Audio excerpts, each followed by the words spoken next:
жүргізген экскаватор алынды, кеткен қаражат 6 февральда Жалалабад шаардык мэриясында жыл жыйынтыгын чыгарган коллегия өттү. Ага президенттин Жалалабад облусундагы ыйгарым укуктуу өкүлү Абсатыр Сыргабаев, шаар мэри Эрнистбек Ормоков, мекеме ишканалардын жетекчилери катышты.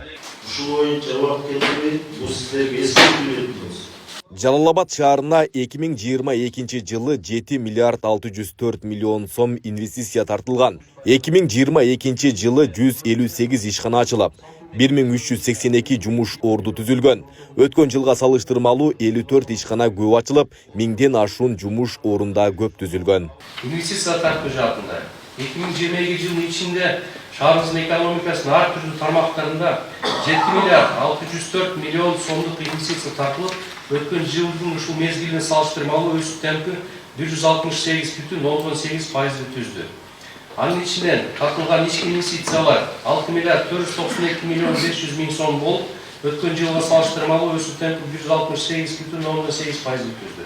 Ал эми тышкы инвестиция көлөмү 1 миллиард 112 миллион 200 миң сомду түздү. Жалалабад шаарындагы номер 8-11 мектептерде 2021-2022 окуу жылында бир дагы окуучу жалпы республикалык тестирлөөдөн 110дон ашык балл алган эмес. Жыйындын жүрүшүндө мэр шаардык билим берүү бөлүмүнө кайрылып ишмердүүлүгүн сынга алды. 2021-2022 окуу жылында республикалык тестирлөөдө шаардагы мектептердин 13-тө окуучу катышып, 110 босого балдан 1ден 2ден гана окуучу өтүп кетти. Ал эми 8-11 орто мектептердин бир да окуучусу республикалык тесттен өткөн эмес. Неге билим сапаты ушунча төмөн? Аталган мектептин окуучулары билим деңгээли сапаттуу эмес сиздерде.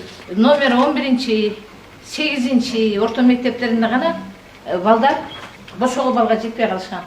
Мисал үчүн 8 орто мектепте 19 окуучу бүткөн болсо, 10 окуучу катышкан.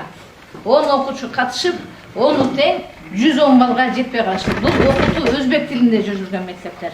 Жобосу давай жанда окута албасаң бошотуп калат, эмне кыласың? Убакыт кетти. Ордуңарга жашнакай мугалимдерди алып келгиле, ушулар окутсун. Ремонтуңарга 90-80 миллион акча берип атабыз. Республикалык бюджеттен дагы стимуляторду тартып берип атабыз. 5 эле мектеп баягы результат берет экен да. 5 мектеп дагы жакшы результат бере алган жок. Давай неме республика запчичке дагы урматтуу коллегия мүчөлөрү сөгүш берилсин. Осы эскертүү берилсин. Жылдын башында. Жыл этегине чейин жакшы результат менен чыкпаса, анда жумуш ордун биз карайбыз. Ошондой эле Жалалабад суу канал башкармалыгынан башка мэриянын коммуналдык мекемелеринин жетекчилерине сөгүш, бир топ жетекчилерге эскертүү берди. Мэр кошумчалагандай 6 айдын жыйынтыгы менен жумуш тарта албаган жетекчилердин кызмат орду караларын эскертти. Жыйындын жүрүшүндө жакшы көрсөткүчкө ээ болгон жетекчилер ардак грамоталар менен сыйланды.